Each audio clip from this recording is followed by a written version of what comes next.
ایک بڑی خوبصورت بات، امام اعظم ابو حنیفہ کے ایک شاگرد گزرے امام محمد رحمۃ اللہ علیہ، خوبصورت بڑے تھے، کچھ خوبصورت تھے، کچھ سونا، کچھ منہ دا مٹھا، کچھ پیارے بڑے تھے، کچھ ان کا انداز یہ تھا کہ نفاست پسند بڑے تھے، بڑے نفیس تھے، نکلتے تھے تو تنہا نہیں نکلتے تھے۔ ایک دفعہ بغداد میں تشریف لائے تو بغداد سے انہوں نے ایک بستی اور میں جانا تھا، تو وہاں یہودیوں اور عیسائیوں کا بڑا غلبہ تھا، تو امام محمد رحمۃ اللہ علیہ فرمانے لگے یہودیوں اور عیسائیوں کے بیچ سے گزرنا ہے تو کوئی یہی نہ سمجھے کہ ان کے تو پلے پوچھ لیں۔ کہنے لگے سونے گھوڑے لاؤ عربی نسل کے۔ 30 شاگرد ساتھ تھے، ان کو بھی ساتھ تیار کیا، عربی نسل کے 30 گھوڑے اور 30 شاگرد، ان کو کہا بھی دستاریں درانا اونچی باندھنا، تو دستاریں بھی باندھی انہوں نے کلے والی بڑی خوبصورت، شاگردوں کو بھی جبے پہنائے، خود بھی جبہ پہنا، سفید رنگ کی اعلیٰ نسل کی گھوڑی، آگے آگے پیچھے 30-32 شاگرد۔ اور جب آپ گزرے نا بغداد کے آگے اس علاقے سے، یہاں یہودی عیسائیوں کی بھی کثرت تھی، عورتوں کی عادت ہوتی تھی پرانے زمانے میں مہمان دیکھنے کے لیے چھتوں پہ چڑھ جاتی، کچھ اپنے دروازے پہ کھڑی ہو جاتی، کچھ دیکھتی کھڑکیوں میں سے کہ گزر رہا ہے کوئی مہمان، تو یہودیوں کی عیسائیوں کی بہت ساری عورتیں چھتوں پہ چڑھ گئیں، تو مسلمان نعرے لگانے لگے امام محمد آ گئے، امام محمد آ گئے۔ کچھ پہلے ہی بڑے حسین تھے، پہلے ہی بڑے خوبصورت تھے، کچھ حضور کی سنت کا نور چڑھا ہوا تھا، کچھ دائیں بائیں شاگرد تھے، پھولوں کی پتیاں گر رہی تھی، تو جب محمد محمد کے نعرے لگنے لگے نا تو ان عورتوں نے امام محمد کا جلوہ دیکھا، تو دیکھا دیکھی کام کیا شروع ہوا، ایک نے دیکھا تو اتنی محو ہوئی کہ اس نے کلمہ پڑھنا شروع کر دیے، اس سے کلمہ سن کے تو دوسری نے بھی پڑھا، تیسری نے بھی پڑھا، چوتھی نے بھی پڑھا، بیبیاں بلند آواز سے مسلمان ہونے لگی، ان کو دیکھا دیکھی مرد بھی پڑھنے لگے، ڈھیر سارے یہودی عیسائی مسلمان ہو گئے۔ ایک مسلمان ان سے کہنے لگا تمہیں غلطی لگ گئی ہے، یہ ہمارے نبی محمد نہیں۔ تو میاں صاحب کا نام محمد تھا نا، تو کشمیر کے لوگ کہنے لگے شاید وہاں کے ہندو سکھ وہاں کے جو تھے کشمیر کے، وہ کہنے لگے شاید وہی محمد ہے، تو فرمانے لگے میں تے بندہ ٹھگ جے لوکو، میں تے بندہ چور، جس دا خلقت کلمہ پڑھ دی او محمد بور، میں تے بندہ ٹھگ جے لوکو، میں تے بندہ چور، جس دا خلقت کلمہ پڑھ دی او محمد ہور۔ تو امام محمد رحمۃ اللہ علیہ کو نعرہ لگ رہا تھا، تو ایک بندہ کہنے لگا یہ وہ والے محمد نہیں، یہ ہمارے نبی پاک صلی اللہ علیہ وسلم محمد صلی اللہ علیہ وسلم نہیں، یہ وہ نہیں، یہ تو ہمارے ایک امام ہے امام محمد، وہ والے نہیں۔ اب وہ کچھ لوگ چپ تھے، کچھ سوچ رہے تھے، کچھ بات کر رہے تھے، تو ایک بوڑھی اماں اپنے انداز میں بیچ میں سے بولی، کہنے لگی چل بیٹا چھوڑ،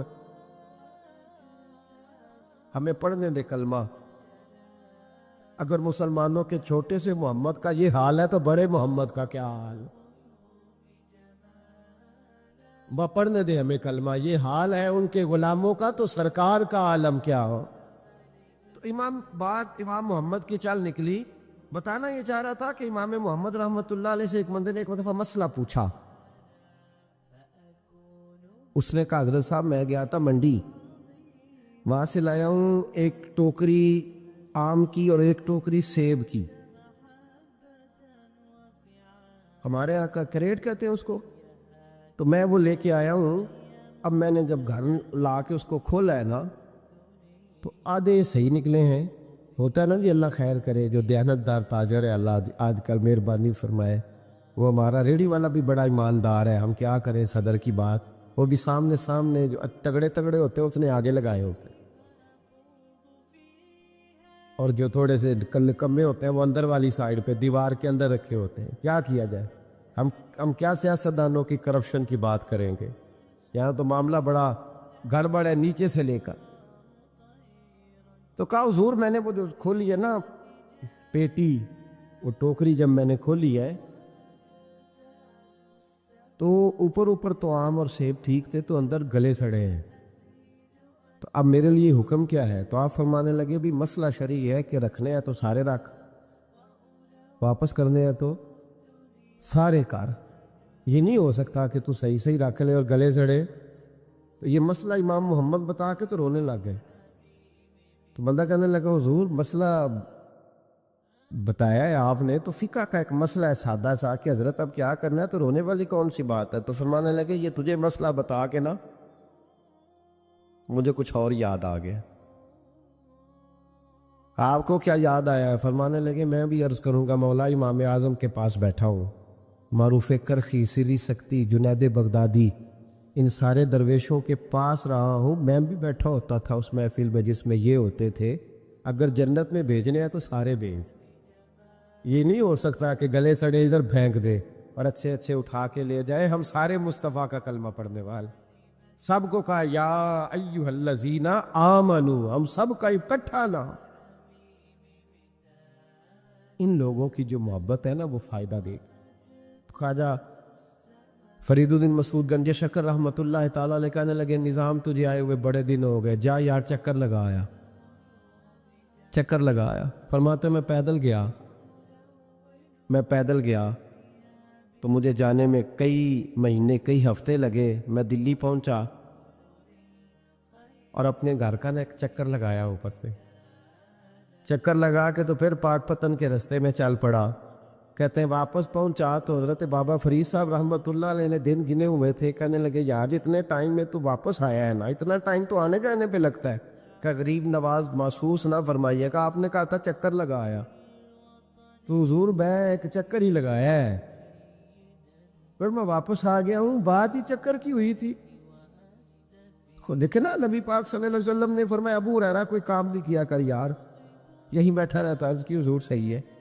اٹھے، سامنے ایک ستون تھا، اس کے پیچھے سے ہو کے نا واپس آ گئے، تو حضور نے فرمایا گئے نہیں، کہ حضور نے آپ نے فرمایا تھا جایا آیا کر، گیا ہوں پر میرا دل ہی نہیں لگا۔ بھئی تو یہاں سے ہو کے واپس آ گیا، کہیں جانا تو تھا نا، یہیں سے ہو کے۔ تو ان لوگوں کے صالحین کی محبت کے راستے میں کوئی چیز رکاوٹ نہیں بنی۔ ہمارے ہاں چیزیں رکاوٹ بنتی ہیں، اپنے اولیاء اللہ سے، صوفیاء سے، بزرگان دین سے، رب کریم کے بندوں سے، داتا علی اجویری سے، خواجہ اجمیری سے، ان لوگوں سے پیار کریں، صالحین کی محبت دلوں میں پیدا کریں، صحابہ کا پیار دلوں میں پیدا کریں، اہل بیت نبوت کا پیار دلوں میں پیدا کریں۔ یار یہ حدیث جو ہے نا، یہ امید کی کرن ہے، یہ روشنی کا مینار ہے کہ میرے نبی پاک نے فرمایا جو جس سے پیار کرے گا قیامت میں اسی کے ساتھ رکھا جائے گا۔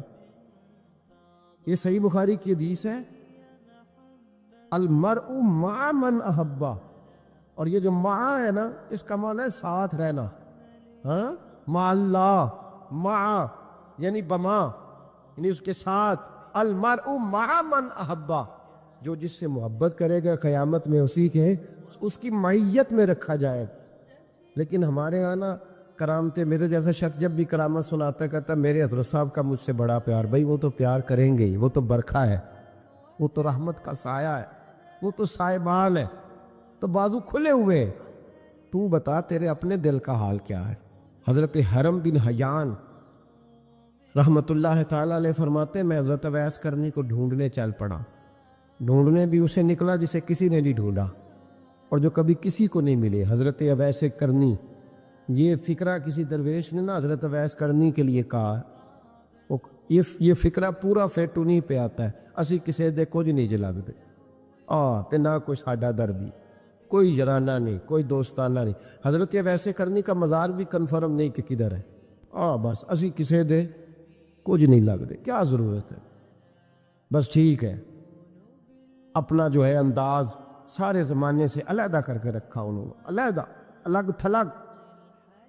تو حضرت خواجہ اویس کرنی کو ڈھونڈتے ڈھونڈتے کہتے ہیں میں گیا، کرن گیا، انہیں دھرم بھی نہیں، یہ داتا صاحب نے اس کو لکھا ہے، فرماتے ہیں میں گیا تو مجھے لوگوں نے کہا وہ تو حج کرنے چلے گئے۔ کہتے جب میں مکے گیا تو میں نے لوگوں سے پوچھا اویس کرنی آئے تھے؟ کہنے لگے ہم تو نہیں جانتے۔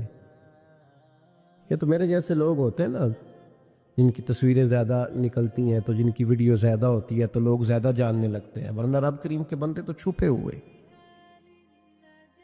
چکر میں پڑے ہی نہیں، کون اویس کرنی؟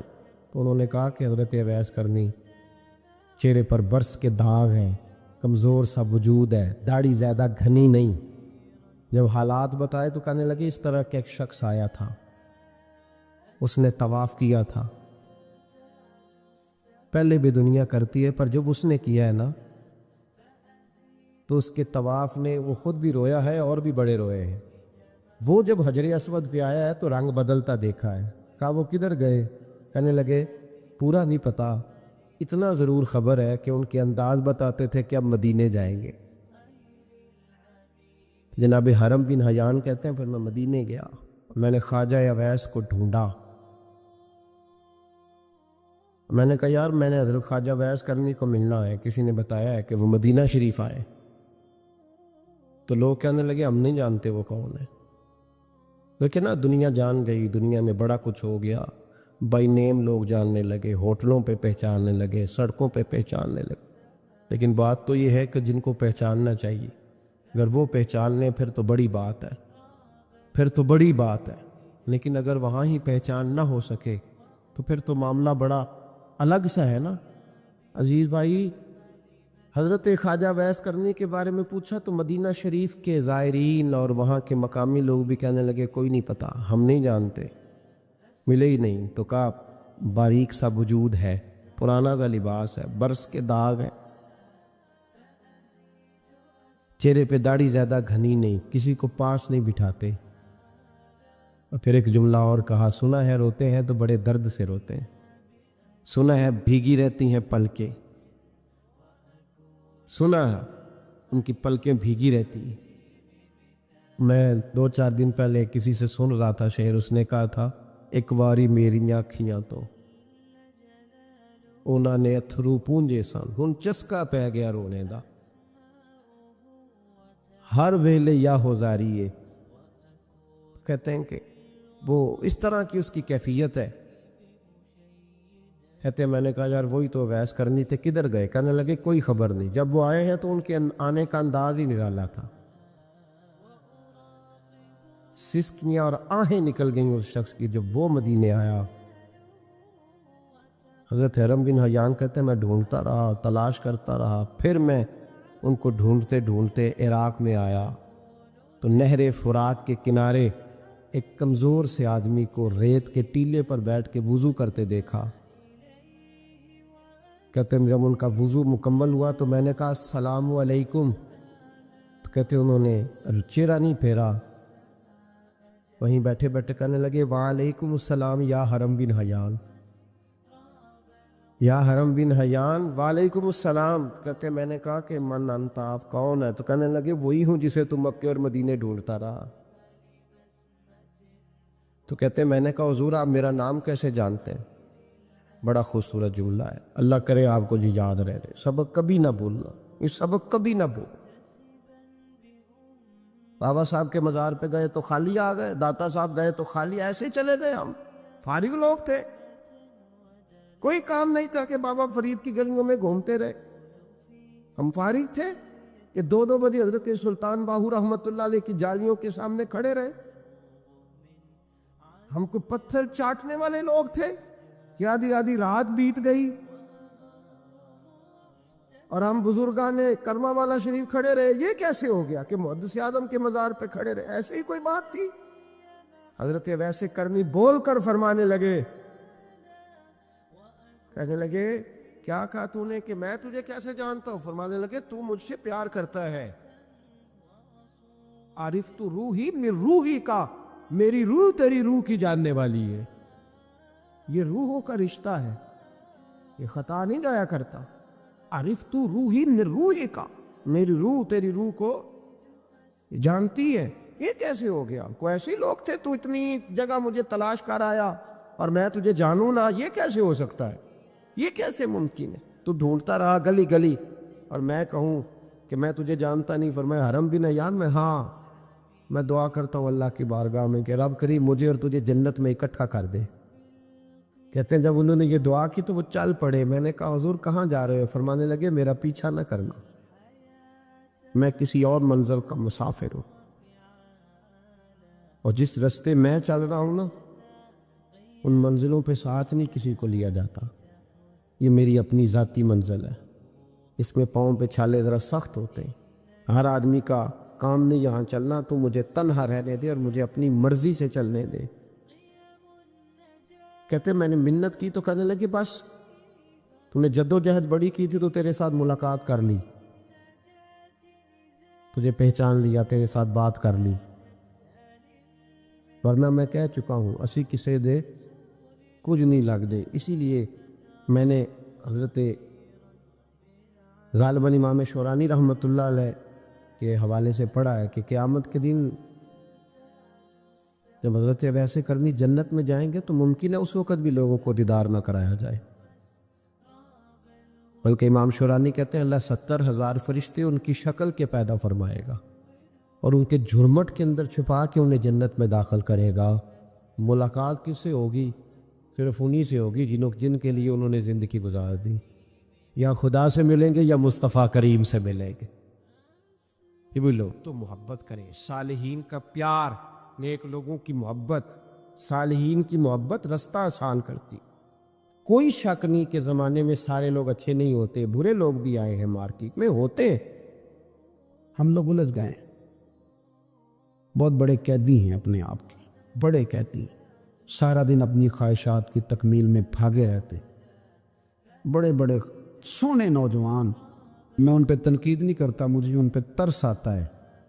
جب میں رات کے اندھیروں میں انہیں ٹیلی فون لے کے چوکوں میں کھڑے دیکھتا ہوں تو مجھے رحم آتا ہے. میں کہتا ہوں دیکھو نفس کی خواہش کے پیچھے یہ کیا مثلاً آخر کیا ہے اس میں؟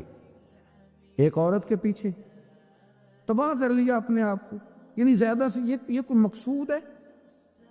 یہ کوئی مقصد حیات ہے جس کو مقصد بنا لیا؟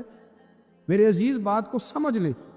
اتنا خوبصورت آدمی ہے اور اتنا اس کا اونچا قد کاٹ ہے، اور کیا کس کے پیچھے یہ بھاگا ہوا ہے؟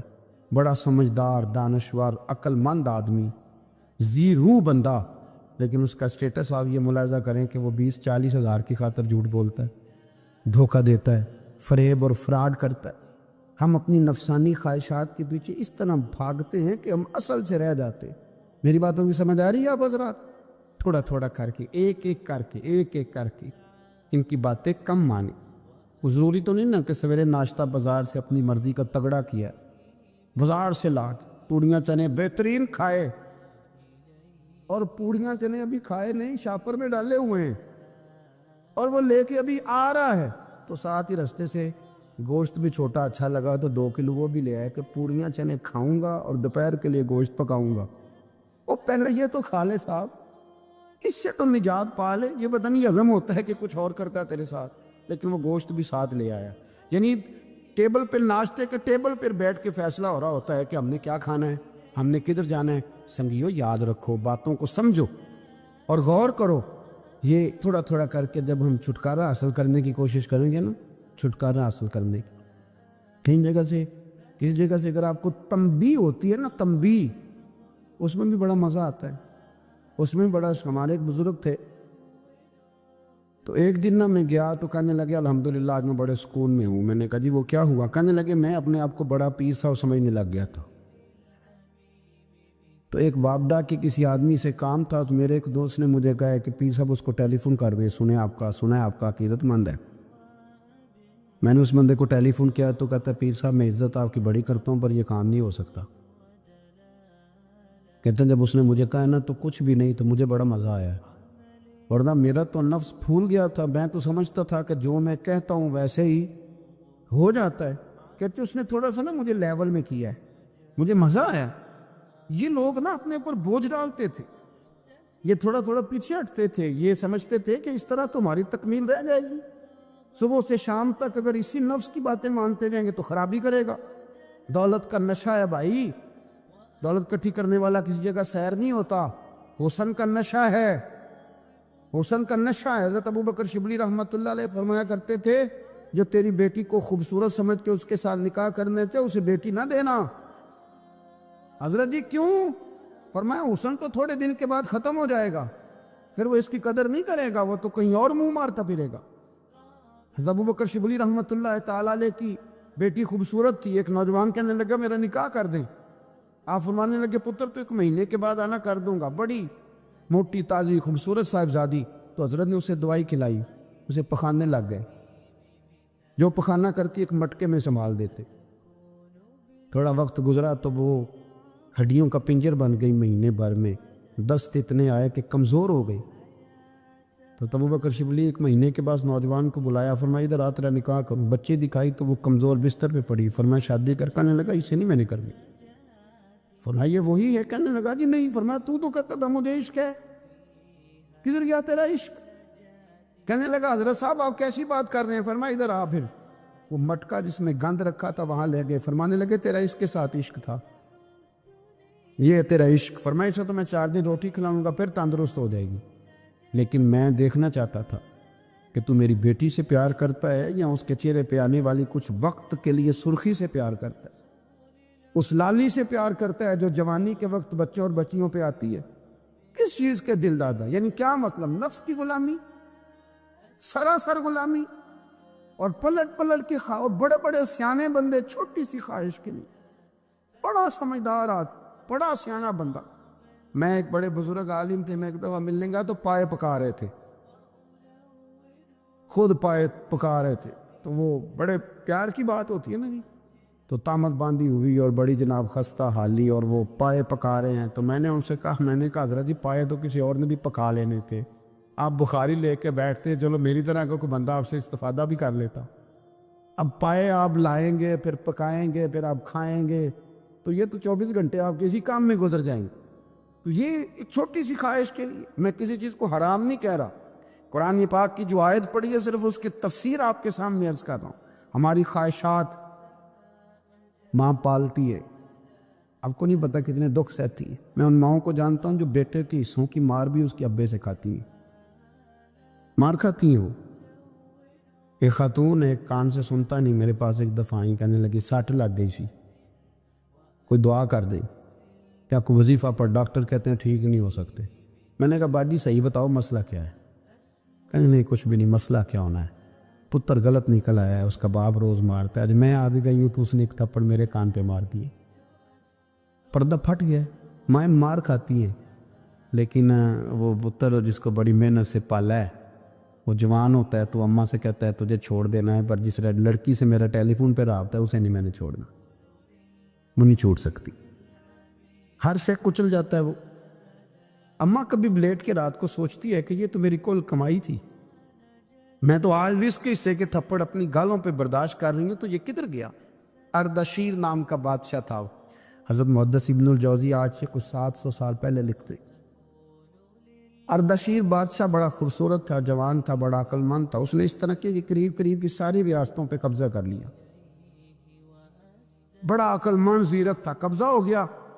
ایک بادشاہ بڑا سخت تھا، اس کے ساتھ جب پنجہ آزمائی ہوئی تو اردشیر کہتا ہے اس پہ میرا قبضہ نہیں ہو رہا تھا، اور جب ہم نے ساری ریاستوں نے مل کے اس پر حملہ کیا تو ایک قلعے کے اندر قلعہ بند ہو گیا۔ اردشیر بڑا خوبصورت آدمی تھا، بڑا سمجھدار تھا، تو وہ بادشاہ قلعہ بند ہو گیا، اس نے کہا نکلنا ہی نہیں، اب وہ اندر بند ہے، یک بارگی حملہ کیا تو وہ بڑا بڑا قلعہ تھا اس میں بند ہو گیا۔ اس بادشاہ کی نا جس پر حملہ کیا، اس کی بیٹی اچانک ایک دن قلعے کی دیوار پہ چڑھی تو اردشیر کے حسن و جمال کو دیکھا تو عاشق ہو گئی، اور اپنے ہی باپ کے خلاف اسے کہنے لگی کہ اگر تو میرے ساتھ شادی کا وعدہ کرے نا تو میں تجھے رستہ بتاتی ہوں حملہ کرنے کا۔ اس نے کہا میرا وعدہ رہا، تو رستہ بتا۔ اس نے رستہ بتایا اس لڑکی نے، اور بادشاہ نے حملہ کیا تو اس کا باپ قتل کیا، اس علاقے پہ قبضہ کیا شادی کے وعدے پر۔ ہاں ہاں، نفسانی خواہش بندے کو اندھا کر دیتی، نہیں سمجھ آتی اس کو میں کدھر جانا ہے، اندھا کر دیتی۔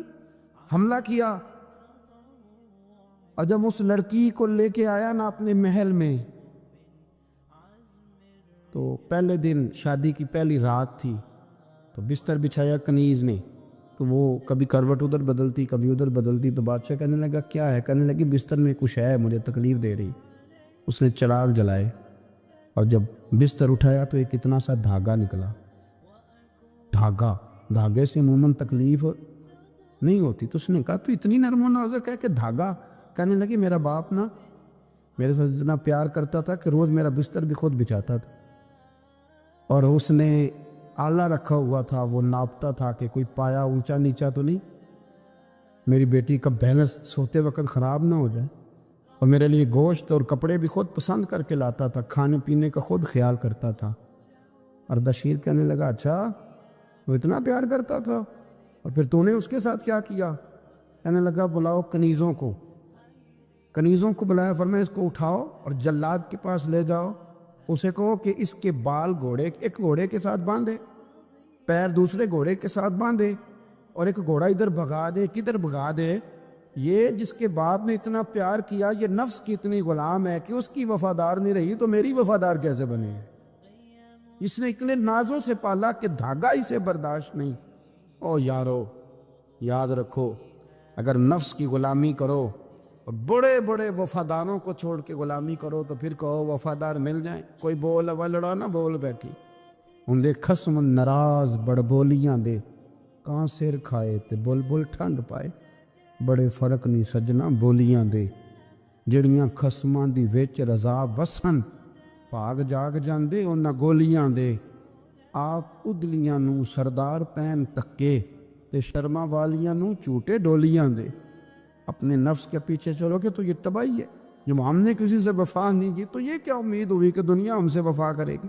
اللہ رسول کی مرضی کے مطابق اصول پسند زندگی بنائیں، ایک ایک کر کے اپنی خواہشات سے پیچھے ہٹیں، تھوڑے پہ گزارا کرنا سیکھیں، اپنے نفس کو سمجھائیں۔ ضروری نہیں کہ روٹی ہر وقت مزے کے لیے کھائی جائے، کبھی کمر سیدھی کرنے کے لیے خشک روٹی بھی کھا کے دیکھو، کبھی سادہ کھانا اس پہ بھی اکتفا کرو، کبھی تھوڑا کھر کے اچھے طریقے سے سادے کمرے میں بھی اللہ کو یاد کر کے دیکھو۔ نفس کے پیچھے نہ بھاگیے گا، تباہی کرے گا۔ فرمایا خواہشوں کے پیچھے نہ چلنا، تمہیں اللہ کے راستے سے بہکا دیں گی، اور فرمایا بے شک ان کے لیے سخت عذاب ہے جو اللہ کے راستے سے بہک گئے۔ اور کیوں سخت عذاب ہے؟ اس لیے کہ انہوں نے آخرت کے دن کو بھلا دیا، آخرت کا دن بھلا دیا، پیچھے کا خواہشوں کے پیچھے نہ چلنا، تمہیں اللہ کا راستہ بھلا دیں گی۔ مفہوم آیت یہ ہوا، قرآن نے ہمیں ارشاد یہ فرمایا کہ خواہشات نفس کے پیچھے چلو گے آخرت کو بھول جاؤ، تمہارے ذہن میں یہ بات نہیں رہے گی کہ میں نے مرنا بھی ہے۔ پھر لوگ معاذ اللہ ثم معاذ اللہ یہ کہیں گے کہ بھائی یہاں جینے دو نا، پھر آگے جائیں گے تو دیکھی جائے گی۔ لوگ بھول گئے مرنے کو۔ ہماری ساری جدوجہد زندہ رہنے کے لیے ہے، ساری 60-70 سال کے لیے سارا کچھ ہے۔ آپ دیکھ لیں، ٹٹول لیں کسی بندے کو، صرف جتنی محنت کر رہا ہے وہ جینے کے لیے کر رہا ہے۔ رب قریب کے بندے جتنی محنت کرتے تھے مرنے کے لیے کرتے تھے، مرنے کے لیے کوشش کرتے تھے کہ مر جانا ہے، اس کے لیے جدوجہد۔ ہم جتنی جدوجہد کر رہے ہیں ساری جینے کے لیے، جینے کے لیے۔ میرے رسول کریم صلی اللہ تعالیٰ علیہ وسلم کا ایک فرمان ہے مسند امام احمد بن حنبل میں، اور بڑا نرالا، بڑا انوکھا اور بڑا معنی خیز ہے۔ حضور سید عالم صلی اللہ تعالیٰ علیہ وسلم نے فرمایا بڑا بیوقوف ہے وہ شخص، ذرا ترتیب دیکھیے، حضور کی زبان سے نکلے ہوئے حکمت کے موتی، مسند امام احمد بن حنبل۔ فرمایا وہ بڑا بیوقوف بندہ ہے جو چلتا اپنی خواہشات نفس کے پیچھے ہے اور امید یہ رکھتا ہے کہ رب مجھے آخرت میں انعام عطا کرے گا۔ چلتا کس کے پیچھے ہے؟ خواہش کے پیچھے، اور کہتا یہ ہے کہ اللہ مجھے قیامت میں انعام دے گا، تو انعام تو اسے دیا جاتا ہے نا جو محنت کرتا ہے۔ دیکھیں نا، جس کا منہ پنڈی کی طرف ہے تو پنڈی وہ پہنچے گا کہ وہ جس کا منہ پنڈی کی طرف ہے وہ لاہور پہنچ جائے گا۔ منہ پنڈی کی طرف کرنا اور خواہش لاہور کی رکھنا، منہ کر لینا لاہور کی طرف اور خواہش پنڈی کے رکھنا، تو میاں یہ تو نہیں نہ ہوگا۔ پیچھے جو تلے خواہشات نفسانیہ کے ہمارے ہاں نا بہت بڑا رٹا ہے۔ آپ یقین کریں، میں اکثر کہتا ہوں، میں یہ کہا کرتا ہوں کہ ہمیں نا اپنی مرضی کا سارا کچھ چاہیے، اپنی مرضی کا، اور سارا کچھ۔ ابا جی بھی اپنی مرضی کے، بچے بھی، استاد بھی، پیر صاحب بھی، پیر صاحب بھی یعنی میری مرضی کے ہونے چاہیے۔ بھائی وہ پیر صاحب ہے یا تو اس طرح کرنا کہ تو خود پیر بن جا، وہ بھی میری مرضی کا، ہر شے میری مرضی کی۔ بلکہ قرآن مجید کے 13ویں پارے میں تو رب فرماتا ہے لوگوں نے نفس کی خواہش کو خدا بنا لیا ہے، نفس کی خواہش کو خدا بنا لیا، اس کے پیچھے بھاگتے ہیں۔ اپنی خواہشات تھوڑی تھوڑی کم کریں، زندگی میں تھوڑی کم کریں۔ پرانے کپڑوں پہ بھی ایک سیزن نکال کے دیکھیں۔ ایک وقت کا کھانا جو اپنا آپ کا من بڑا چاہ رہا ہے نا، تو ایک وقت کا کھانا صرف اللہ کی رضا کے لیے کسی غریب کو دے کے دے۔